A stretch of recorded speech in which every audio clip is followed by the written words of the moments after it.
At the age of 11, I was technically above average in weight, and I always remember needing to buy the husky version of pants at Kohl's. I was really athletic, constantly playing sports, perpetually outside in the summer, but I wanted to be the stereotypically skinny athlete kid. The summer I turned 12, I restricted my calories to 1,500 a day, notating everything on Post-it notes, and it coincided with puberty. I grew taller and I thinned out. Now, in retrospect, I see how dangerous that could have been as a child, and I'm very thankful that it was just a short stint of obsession over it. But it's pretty abundant that it laid a foundation of insecurity within myself that, a piece of that is still carried with me today. Running in adulthood seemed to be the thing that allowed me to remain a certain weight and not be so critical of myself. But in the process, I never really cared to track the food or refine the aesthetics. In the past 5 years, I have become obsessed with performance in the marathon, and as the margins have continued to narrow, I've been tasked with the choice to engage with my diet again. Will it unearth all the insecurity, or can I channel the intentionality into a tool for performance? Stick around, and you'll find out my plan in no time.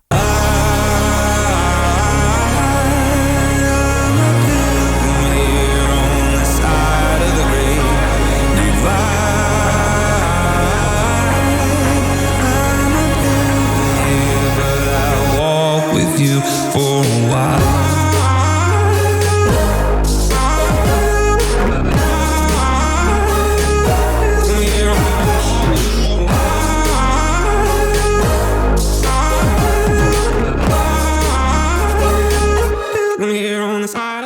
Welcome back to No Time, a Chicago marathon training series where I do everything in my power to run the fastest marathon time I possibly can. The caveat is there is no time goal.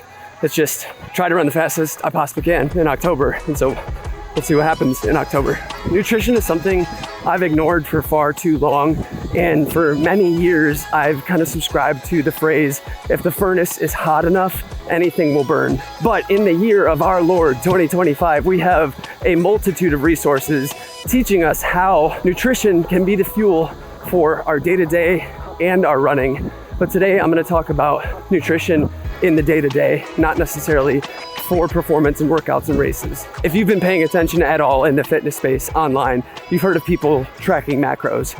And I didn't do so for a very long time because I subscribed to, if the furnace is hot enough, then anything will burn. And that worked for a while, worked for like 5 years. In 2019, I ran 3:10 in the marathon. I got it all the way down to 2:32 this past spring in 2025. And in that time, I still ate relatively healthy, but I wasn't afraid to, every week go to Chick-fil-A or eat an entire frozen pizza multiple times a week. In all that time, I knew that if I paid attention to fueling in the day-to-day and improved it, that my performance would be better. And more than that, I was ignoring it, not realizing that my sleep would be better, I would have less fatigue, I'd be able to recover easier. All the non-running essentials would then be improved by actually being disciplined, but I didn't want to be disciplined. Now, disclaimer, what I'm about to talk about may be a sensitive topic for people who have or continue to have an eating disorder. And so if you're in a situation like that, even if you're not in a situation like that, please don't rely on me as a source to, channel all of your strategy for your own nutrition and health and eating. Please consult with a doctor or a nutritionist. Don't just trust a YouTuber. Now, something else I've heard a lot in the running space the past few months and years has been race weight. And if you should consider race weight something to be a factor, a variable in your race, could shedding a few pounds or kgs actually help you run faster in your marathon, in your race? I had a super interesting conversation with my friend Cole Sager. He's my BPN teammate and friend, and he's been tracking his macros for 14 years. So I figured he'd be a good person to talk about and strategizing some of what I think would be best for me if I'm gonna consider losing weight or getting to a race weight in a healthy way. Cole was a professional CrossFit athlete for over a decade, and he just recently ran his first official marathon at Grandma's Marathon and absolutely crushed it. And another disclaimer, this is a conversation between two male athletes. So if you're looking for a female's perspective, that's not what it is. So that might change in how hormones are balanced or something that's different between male and female in the nutrition conversation. But before I get into probably the most controversial thing I've ever talked about on this channel, dude, is it that controversial? Let me just backpedal a little bit. There's no time like Tree time. As you know, if you've been watching the series, I do a fundraiser recall in the tree. I'm raising money for St. Jude in this entire series, this No Time series. St. Jude is a hospital that takes care of kids with critical illnesses, and the families don't pay a single dime for their care. I'm super excited to be raising money, and I'm very excited to announce that we have already raised $3,713 at the time of recording this, which is mind-blowing. It's more than double than the first episode. You are able to donate as much as you want. The link is always first link in the description on all of these videos. But for every new subscriber in this series, I will be donating 50 cents of my own money up to $10,000. In episode 2, we were at 60,316 subs, and right now we are at 61,288, which means that we had 972 in between episodes, and I'll be donating $486 to the campaign, bringing our total to $4,199. The other caveat to this is that for every $1,000 raised in this series, I will be running 1 mile on December 1st of 2025. So right now I'll be running 4.2 miles, and we got to get that number up because that's just a double day easy run. Come on now. The other part of this is that every new sponsor on the channel during this series, I will be donating 50% of that sponsorship to the campaign as well. So all of that money based off of your donations, sponsor donations, and subscribers will all be going to the total amount. Let's make me run my first ultra marathon on December 1st. And please, if you are anything like me and you want to give to this campaign, I have for different campaigns like this, but I always save it for the last minute. Please do it right now. Just stop the video and donate right now, because if you donate now and that number continues to go up, that's going to encourage more people to want to donate because they're going to want me to run farther. So if you feel the inkling to do that, my challenge to you right now is just to go do that. You'll never regret contributing to saving kids' lives. And I'm talking to a handful of sponsors right now that's definitely going to raise the amount and how much I'm going to be running on December 1st. So get stoked. Also, shout out to V4. Overnight, one night, I realized that this person donated $1,000 to the campaign. Massive shout out. Thank you so much for your generosity. Now let's get to my training. My weekly mileage, I listened to Jeff like I told Sabria I would do. And in the second formal week of training, I ran 82 miles. And in the third formal week, I ran 86 miles. Still really high volume and some of the highest I've ever run. The past 4 weeks have been above 82, and that's the most miles I've ever run in a 4-week stint ever. And that's going to continue to increase as we increase mileage. And this graph looks a little sad again because I haven't run yet today, but my base fitness has been steadily growing over the past few weeks, touching 112. Currently today it's at 108, but that's a massive jump from, it was like 90 something the last time I did a video. The training load has been high on the hard days. As you see in this video, there will be 2 intense Wednesday workouts. First one being probably too hard and not the intensity I said I would do in episode 1. But the second one I'm insanely proud of. I can't wait for you to see. Tomorrow I'll be embarking on my 4th Wednesday workout of this block. It's a doozy. It'll be featured in episode 4. But this training load is awesome to watch, and the base fitness is awesome to see spike up every time I do one of these Wednesday workouts. And I'm sure it will be the same once I start doing long run workouts in a couple weeks. Mileage is high, intensity is up, fitness is being gained. I feel incredible. Now over to my conversation with Cole. It's interesting that your backstory a little bit to it, because I've dealt with some things along the way with body image and dysmorphia as well. And, I've had to overcome that in terms of, especially being a professional athlete, really balancing body image creeping in as it wanted to overtake the importance of performance.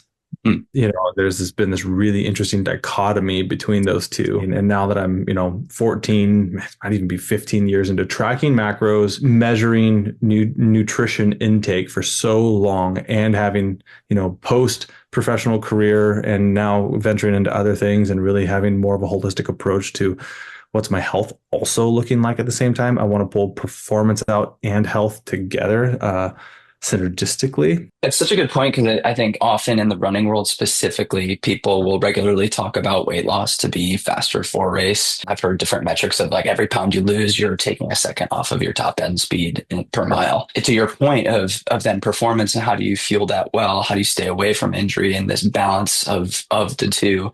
I think is a necessary conversation for runners in particular. I think it's something that is really interesting is like you talked about for every pound loss is a second faster. I am strongly convinced that you could also make a similar argument for every, X number of pounds applied into the ground because your force production is higher is also going to equate to, this many seconds faster.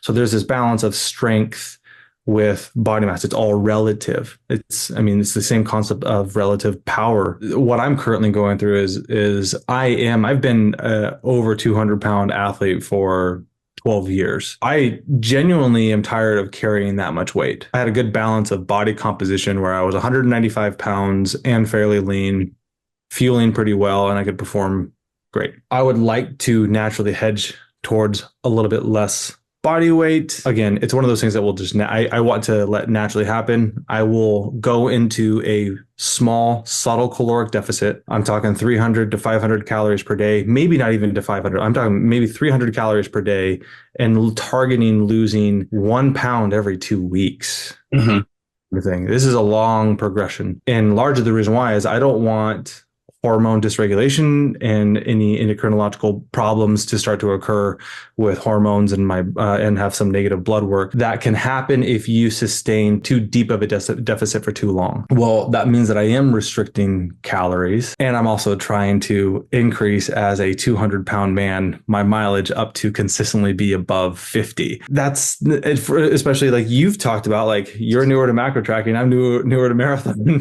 training, so it's a balance for me. It's a fine line with being able to recover at the same time. And when we say tracking macros, what we're really talking about is just regulating calorie intake. Ultimately, what it is, it's just more intentional than calorie tracking, because calorie tracking you can do through any macronutrient. But if you're tracking macros or macronutrients, you're being more precise on which fuel source am I taking in, and then we'll get into timing and the timing that I'm taking that in to fuel a specific outcome. For you, it's the physical performance of running a marathon faster.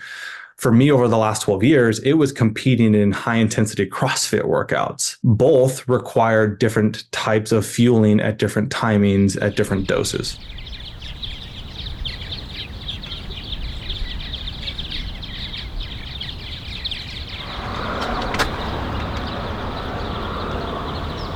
No hat, man. It's a dangerous one. You're gonna get lots of sweat in the eyes. Also, a little bit sick. Today is definitely one of those days where I'm gonna be embracing the change of intensity and be really smart. Wow, I'm so undisciplined with going too hard. Frick, that's hard to unlearn that. So today we have 6 by 1 minute on, after a 2 mile warm up, 6 by 1 minute on, 1 minute off, fast. That's all Jeff says, so relatively fast. I want to go like 8 out of 10 effort. And then we'll go threshold for 12 minutes at 5:30 pace is what he prescribed. It's not as hot today. We're in the 70s, but it's still kind of muggy. And then 3 minutes of rest off of that threshold, another 12 minutes of threshold, 3 minutes off, and then back to 6 by 1 on, 1 off, a 2 mile cool down. We have one of our athletes here today, Vu, is in town, and we scheduled a 5K time trial for him at the beginning of his block to see where he's at fitness-wise. So once I finish my workout, I don't know, Cyrus and I will both be pacing him? Yeah, we'll both be pacing him through that. We can grab my GoPro. And this is like a weekly occurrence now of pacing through someone else through a workout or a time trial or something. So it should be a really fun morning. Let's go crack it. I don't know. So for these bigger midweek workouts, I obviously want to carb load a bit before the workout to get the right fuel. But for like midweek and longer workouts, I tend to use G1M Sport Plus with the added caffeine and nootropics. I'll put all of the nutrition facts on the screen. It's always that extra edge I need to be able to perform a bit better. So a lot of times I'm doing 2 scoops of just regular G1M Sport, but I like to use G1M Sport Plus when I have harder efforts, just to feel like alert and ready to go. And even though I feel a bit under the weather today, I feel ready to like go very fast.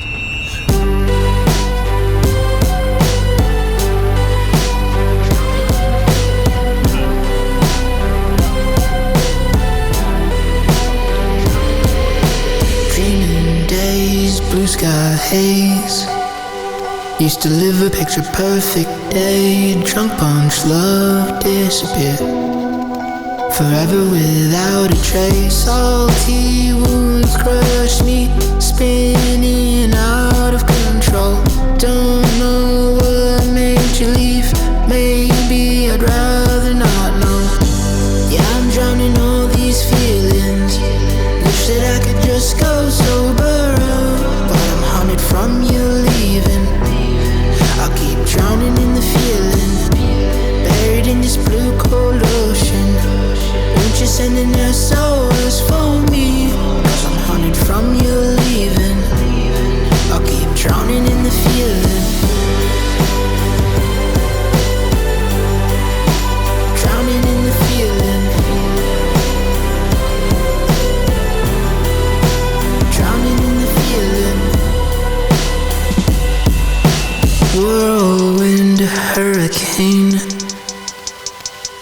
screaming into the void.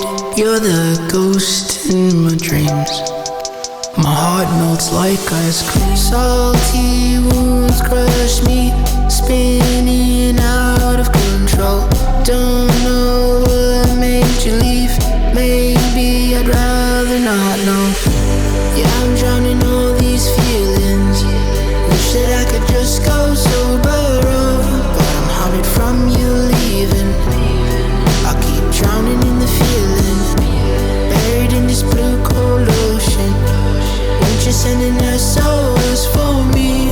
Cause I'm haunted from you leaving. I'll keep drowning in the feeling. Drowning in the feeling. Drowning in the feeling. Drowning in the feeling. Drowning in the feeling.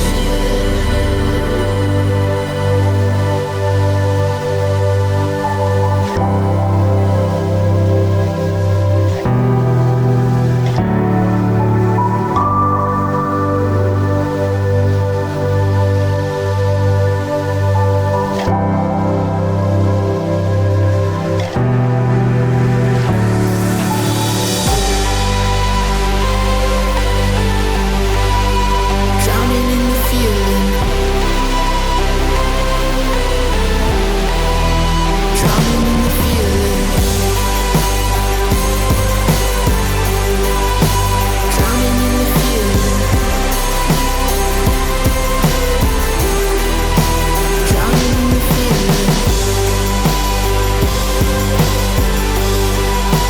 Drowning in the feeling.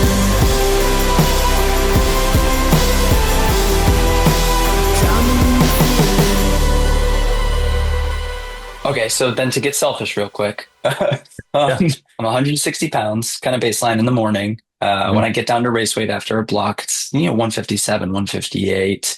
And that's just, I've never tracked anything, I've never tried to be in a deficit, but obviously I was at a deficit for 12 weeks, dropped a few pounds, probably at the same rate that you're talking about. So in a fairly healthy way.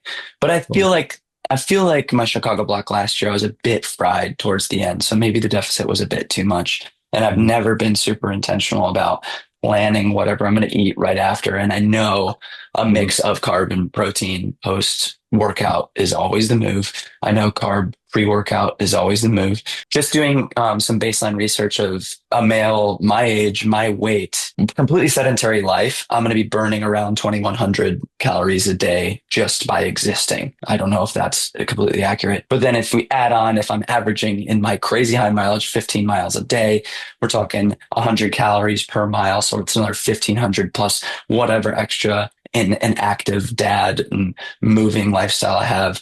I'm probably ripping through 4,000 calories a day easily in the midst of this block. So, right? Have you? So, I don't want to get too. I don't want to lose people and get too in the weeds. But are you familiar with? So, you're talking about a total energy expenditure model where it's I expended this much energy, I consume this much energy. But our bodies, we're starting to find out that our bodies don't necessarily work that way. It will down-regulate some functions if you start to stress it too much, and there's a bit of a constrained energy. Right. I heard this recently. Let's say, I don't actually know the numbers. Let's say you burn 1,000 calories per hour. Let's just pick an easy number. 1,000 calories per hour. After the first hour, you no longer burn at that rate. You're going to burn at, say, 600 calories per hour for any time beyond that. And then even lower. And then it's going to eventually stable out. And so you're no longer going to be burning, if you ran a 3 hours, you didn't burn 3,000 calories. You probably only burn 2,400. And then not only that, you do that for long enough and under fuel long enough, your body will down-regulate immune system function, nervous system function, digestion. It'll start to have self-preservation. So your baseline 2,100 will drop to 1,700 calories that it baseline burns. And so now you're giving, you're fueling 4,000 calories a day, but really your body's actually constrained itself. It's limited itself to only burning 3,400 in a day. We're using arbitrary numbers, but it's something definitely to consider, and definitely something that I've experienced in my own world, where it's like all the equations told me that I should be eating 4,000 calories a day. And what happened is I just gained a lot of weight, which means that I'm in a surplus. That's so good to recognize, because I've been in that zone. I put the number down at 3750 to 4250 for myself. And I feel like whenever I'm, multiple days over 4,000, I'm kind of like, I feel like I'm starting to put on weight almost. I almost feel a little bloated. And so this is reaffirming the fact that I need to get a solid scale, not like an old crappy one that we have upstairs, but like a real one, just to start testing this more, because I thought all my answers were going to be in the beginning. Like, okay, I did all the research and I'm just going to hammer this the entire block, but it's more just going to be a science experiment the entire block to then see. It's more like this is the 12-week zone where I start to learn about all these things, and it's not necessarily what I'm going to subscribe to long term, but I'm just going to learn a lot about it. You should look into getting an in-body scan, just even something like that. It'll give you your basal metabolic rate, or at least a projection of it.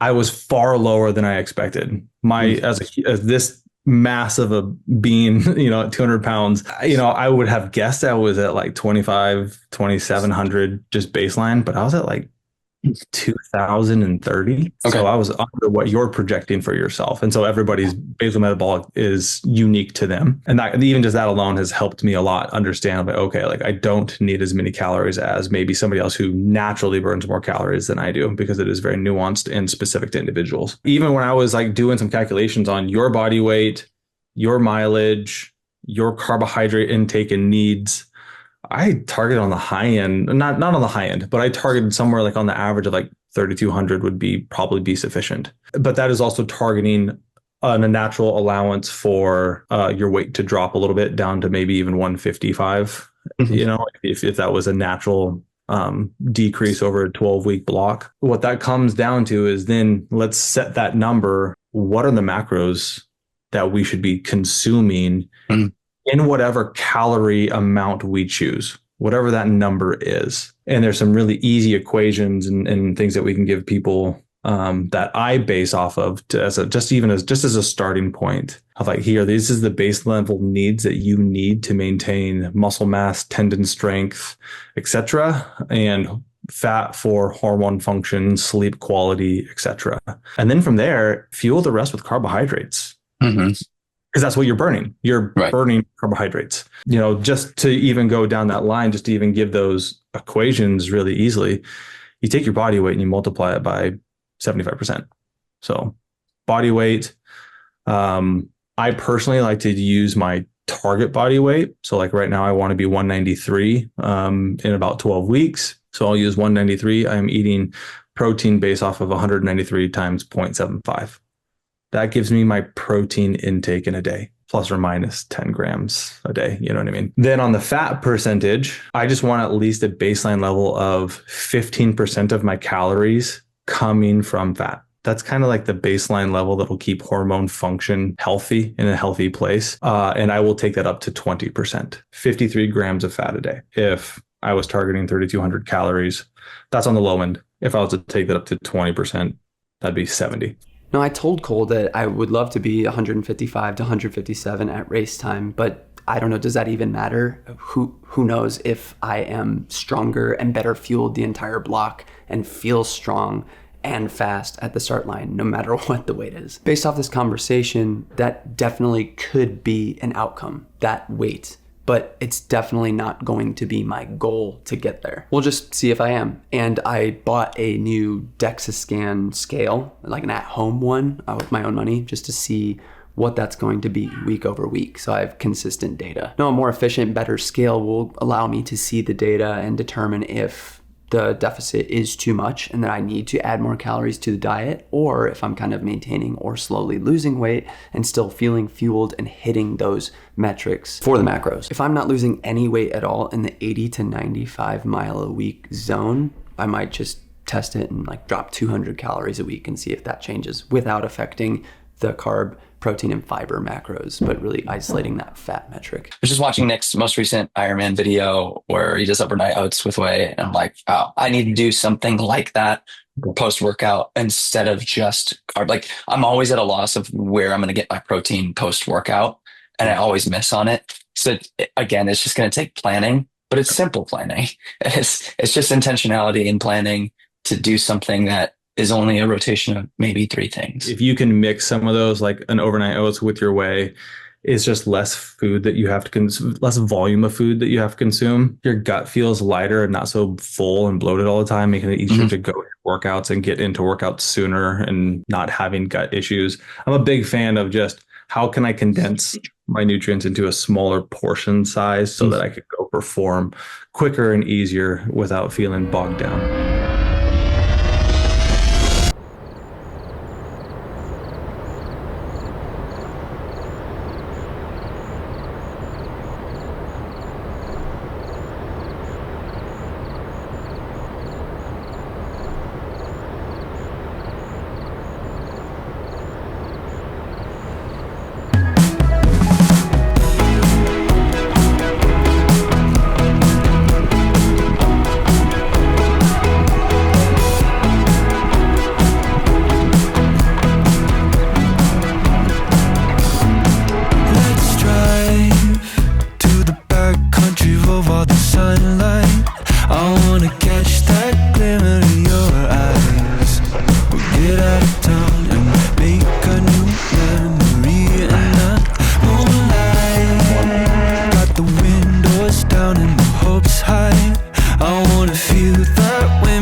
Like clockwork. Let's go. Thank you. I believe last summer I struggled to do 8 by mile at 5:35. Yeah.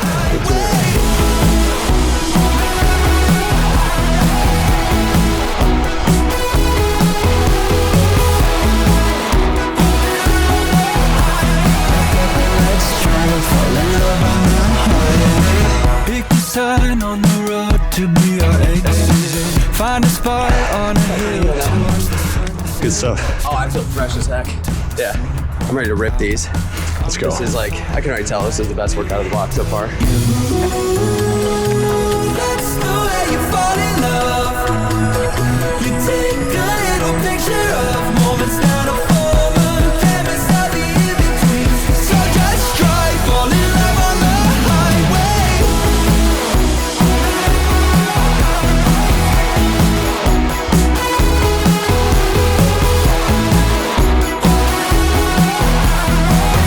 Let's drive, fall in love on the highway. You and I taking a picture in my mind. Yes. I'm trying so hard not to get sweat in this overnight oats. Oh yeah. One just dripped in there. Why am I eating this with a fork? Why did I get a fork? We got a spoon.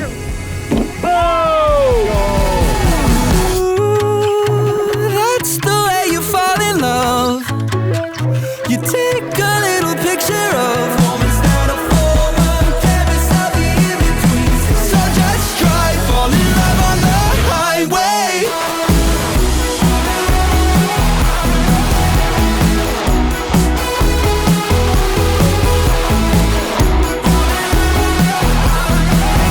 Let's drive, fall in love on the highway.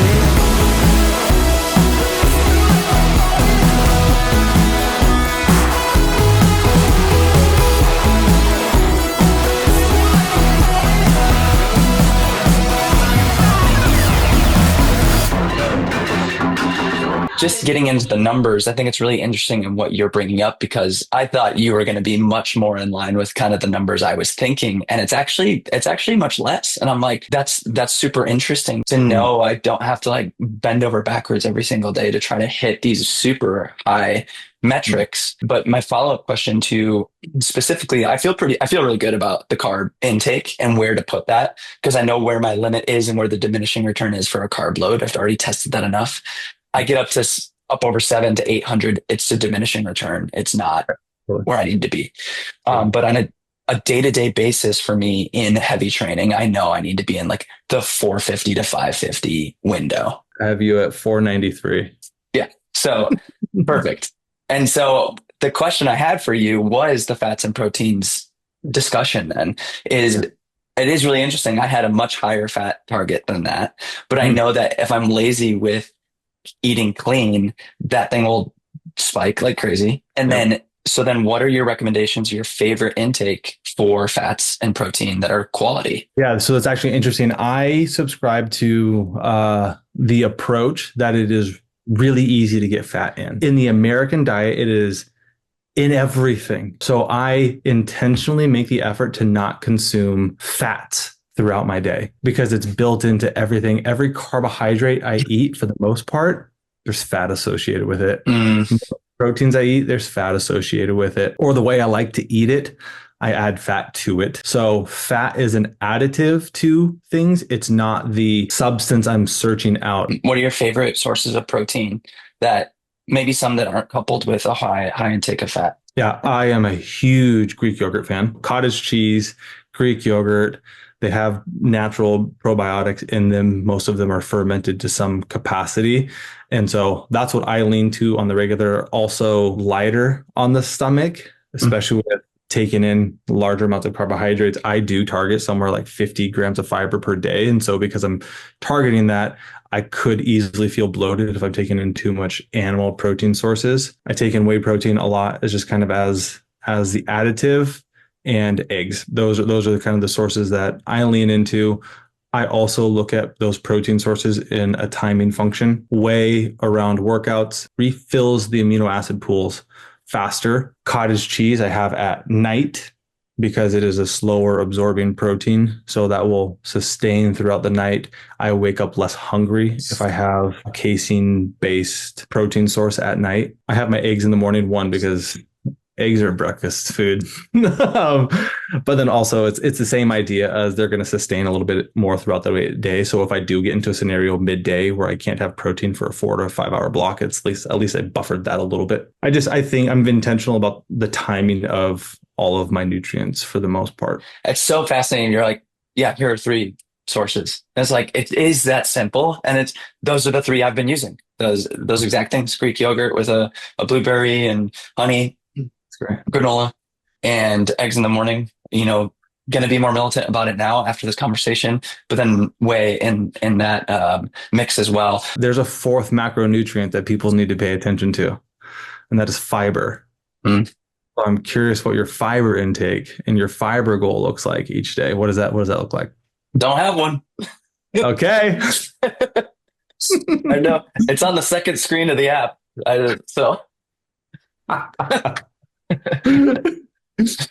You should be targeting somewhere between 30 and 50 grams of fiber per day.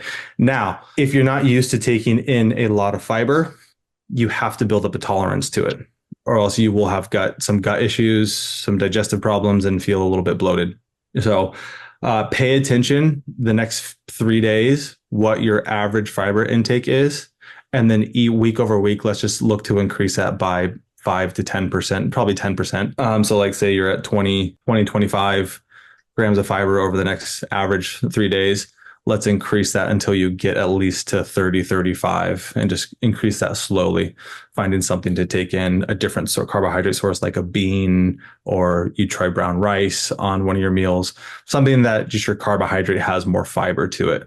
The reason why is because it feeds your gut microbiome really well, especially the microbiome in the digestive tract. That helps you handle the processing and digestion of foods, carbohydrates in particular. I have not looked deeply into this, but just from a observation perspective of how many people have gut issues when they do endurance work that I don't have an issue with, though I've trained my gut, but gut training is really just teaching the microbiome to process things efficiently. I don't think that people lean into fiber intake on the regular good enough, and quality fiber intake. So especially things that come from fruits and vegetables. This could be massive for me. I've never even considered my gut health being something that could be attributing to my puking and workouts and races and how it upsets my stomach. I've chalked it up to exercise-induced nausea, which it still might be. I'm skeptical. I think even if my gut was the healthiest it ever was,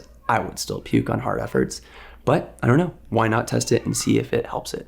Oh, by the way, I gave you the numbers I calculated for you. I'm curious what you're actually leaning into. If I was you, I would lean on 150 grams of protein a day, somewhere around 52 to 55 grams of fat daily, plus or minus 10. Again, that's the fat is the one that can swing a little bit more. And then right around that, I have 493 is my but like, and in the 450 to 500 carb intake, if assuming you're pulling somewhere in the 60 to 80 mile range, just because you're crazy. Yeah, it's really close. I think I've been around the 160 mark for protein. My fat's been much closer to 100 every day. So that's where I need to dial it in more. And then carbs it can be hit or miss day to day, but most days I'm getting up over 450. So just really good insight. And even just rerouting my thought process to like, I'm not necessarily going to look for fats, but they're just kind of existing within the clean foods I'm already partaking in.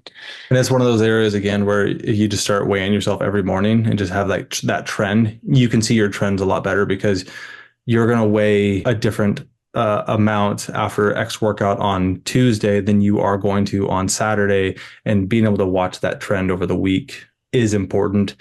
I don't look at any one particular day as that's how much I weigh. It's week over week. How much do I weigh? And I watch that trend. So something to help guide your decisions. At least that's all it's for. It's just to help guide decisions. Sweet, man. Cool. Thank you. Dude. Yeah. Appreciate you. This was a deeply transformative conversation. I didn't think I would get as much out of it as I did. I feel like it's a line in the sand, and moving forward, I just have a brand new set of skills and knowledge when it comes to fueling and food. Now, I know a lot of you who are watching have a ton of comments and interesting things to say. So I'd love to hear what you think in the comments, or if there's anything that you'd like to add to the conversation, because I'm always open to learning and discovering more on this topic as I've become pretty obsessed with it, and I love it. And now for the best part of every No Time episode, Sabria time. So in episode 1, you infamously said, I'm so annoyed by now we're getting real. I'm so annoyed by the food stuff. Tracking macro. So annoying. If you start weighing your food, it's over. weighing my food. Does it still bother you? We're sharing a mic. Yes. Don't judge us. The boys are watching baseball and the little ones are watching a movie. Any comment? Living our best life. Sabria's going to watch my whole conversation with Cole now, and then we're going to get her insights on that. My target body weight. So like right now I want to be 193. All right. So have you changed your mind about tracking macros? Is it annoying still? I said weighing your food. I didn't say tracking macros was annoying. Okay. Well, I said it was annoying that you're on your phone constantly after every meal. Yes, I stand by that. But I get it. Like, I get the importance of it. Do you feel like it's necessary for where I'm at with my training right now? Or do you think it's overkill? I think it's necessary because you're at a time goal that's very ambitious. Well, the series is called... Okay, but once you get in the range that you're in, you're talking about very detailed changes. So, yeah. I've been discussing a lot of this with you over the past week or two, and you've seen me make a lot of changes and feel better and perform better.